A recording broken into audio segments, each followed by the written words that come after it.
Hi everyone! In today's video, i-share ko sa inyo guys. Ito nga guys yung pagpo-proning ko ng mga aglaonema plants. And this plants is galing pa sa probinsya. So, iba't ibang klase na aglaonema. And ipapakita ko sa inyo guys na huwag kayong matakot mag-cut kasi nga the more na kinakat nyo, the more na lalago yan. Yung mga stem niya ay mapapakinabangan mo nga tulad nito. Pinagkakat ko lang siya and then sa soil propagation yung gagawin natin. At papakita ko sa inyo guys kung ano mangyari sa kanya after 3 months. So sa ngayon, ganyan lang ginagawa ko guys. Binabaon ko lang siya dyan sa lupa. Ayan. Basta wag yung sobrang dikit-dikit kasi nga pag tumubo, mahirap nga at baka magapanggaan at mabalik lang ito. Kaya niline-line ko lang siya dyan. Ayan. Ganyan lang. Ganun lang guys kabilis sa mga plantiter na tulad ko.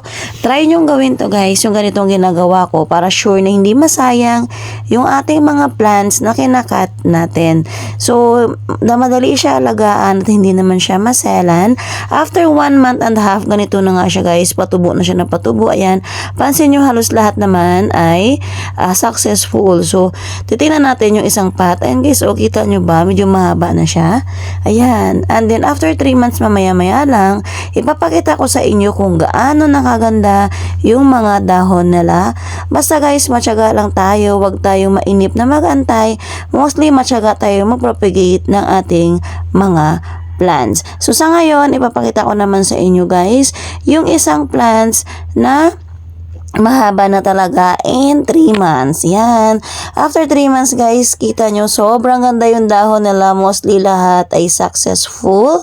And then makita mo iba't ibang klase. Kaya nga guys, huwag tayong matakot mag-propagate or mag-cut ng ating mga aglaonema plants.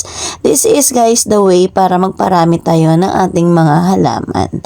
Thank you for watching everyone. Bye!